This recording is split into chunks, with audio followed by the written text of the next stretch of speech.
والعاقبة للمتقين والصلاة والسلام على حبيبه الكريم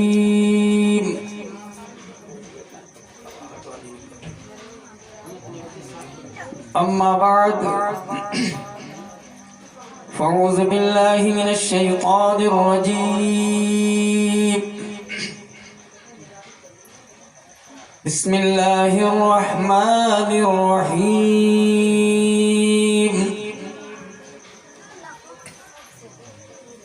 التائبون العابدون الحامدون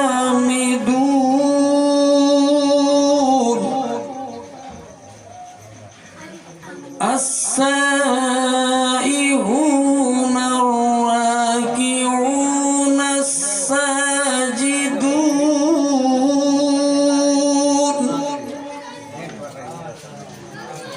الآمرون بالمعروف والناهون عن المنكر والحافظون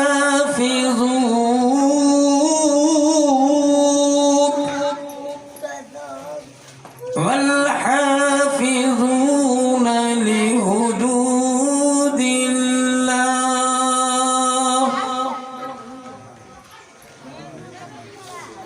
آمنت بالله صدق الله العظيم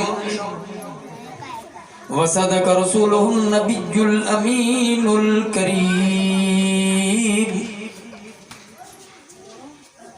ونحن على ذلك لمن الشاهدين والشاكرين والحمد لله رب العالمين.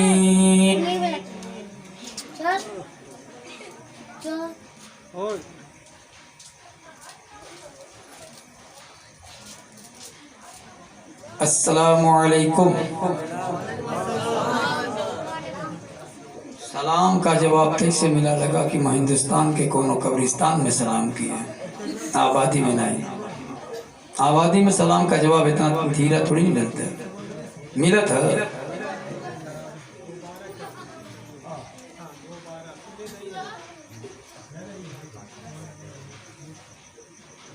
اللہ کے رسول پیغمبر اسلام نبی آخر الزمان جناب محمد الرسول اللہ صلی اللہ تعالی علیہ وسلم جب مکہ سے ہجرت فرما کر مدینہ منورہ تشریف لے گئے، عبداللہ ابن سلام جو یہودیوں کے بہت بڑے عالم تھے، اپنے باغ میں کام کاج کر رہے تھے.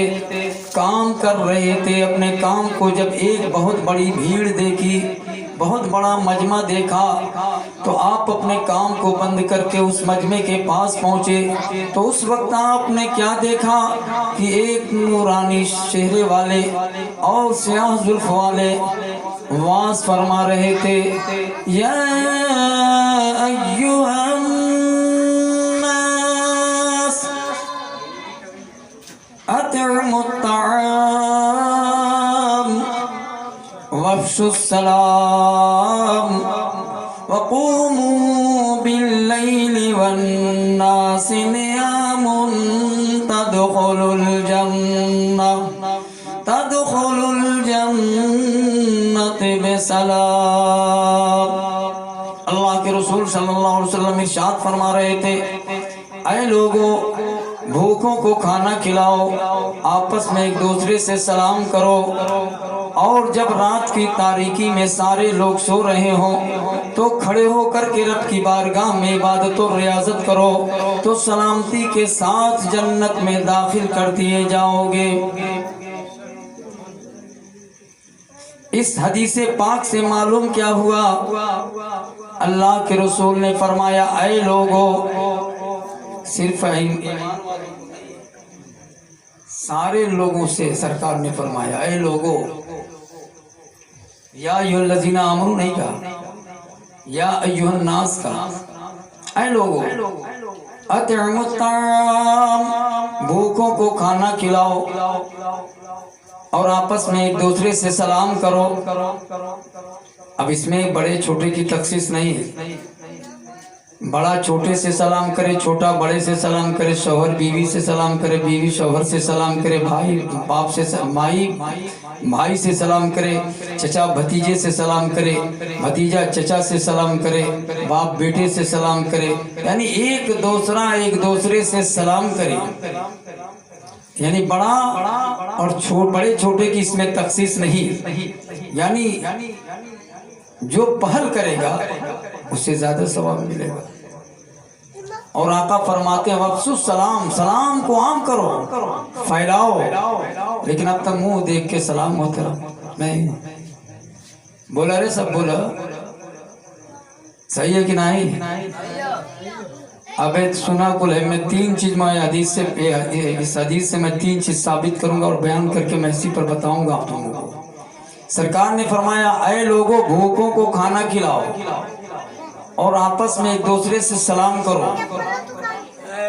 ابے ایک منٹ تقریر بند کریے کہ نہیں سر بھائی ڈبا پڑیے بیٹھ دھیرے سے. اب چلو بولیے مت. چلو درود شریف پڑھو. اللہم صلی علی سیدنا و مولانا محمد معادن الجود والکرم وعلی آلہ واصحابہ وبارک وسلم. صلاۃ و سلام علیک یا سیدی یا حبیبی یا رسول اللہ صلی اللہ تعالی علیہ وسلم. آقا نے فرمایا اے لوگوں بھوکوں کو کھانا کھلاؤ اور آپس میں ایک دوسرے سے سلام کرو, سلام کو پھیلاؤ. اور رات کی تاریکی میں جب سب لوگ سو رہے ہوں تو عبادت کے لیے رب کی بارگاہ میں کھڑے ہو جاؤ تو سلامتی کے ساتھ جنت میں داخل کر دیے جاؤ گے. یہاں دن کے اجالے میں تو نماز پڑھوا نہیں کرتے, رات میں کہاں پڑھے گا. ابے رات میں پڑھنے کا مطلب تہجد کی نماز. جب 5 وقتہ نماز پڑھو گے تو پھر تہجد کی طرف تم بڑھو گے. اور جب تہجد کی نماز پڑھنا شروع کر دو گے, نفل کی پابندی کرو گے, فرائض کو ادا کرتے کرتے جب نوافل پڑھنا شروع کر دو گے تو اللہ رب العزت تمہیں تقرب کی منزل پہ فائز فرما دے گا. تقرب اللہ کی منزل پہ تم فائز ہو جاؤ گے.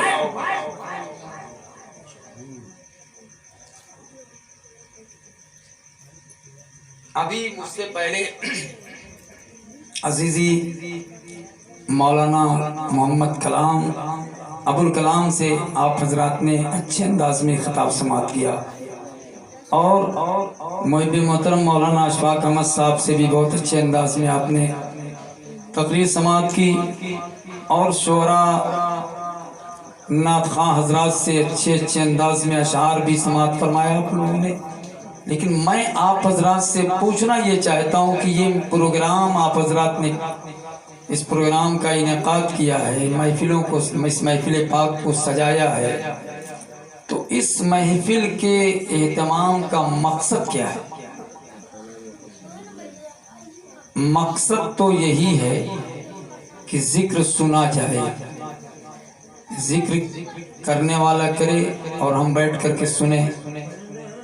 لیکن یہ بھی تو ساتھ ہی ساتھ بات ہونی چاہیے کہ اس محفل سے ہم کچھ سننے کے بعد کچھ عمل بھی کریں گے. کرو گے کہ نہیں؟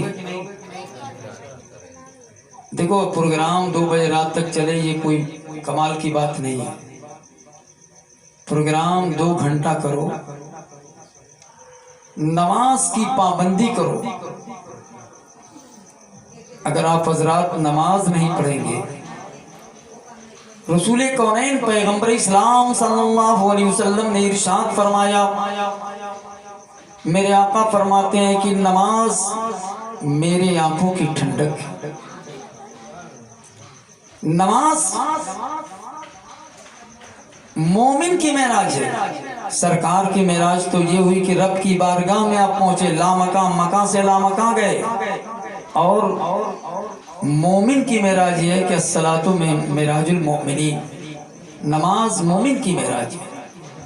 اگر آپ نے اس پروگرام کا انعقاد کیا ہے, اگر آپ حضرات آج تہہ دل سے آج یہاں اس بات کو نوٹ کر کے اپنے دل کے سطح پہ اور یہاں سے اٹھیں کہ آج سے میں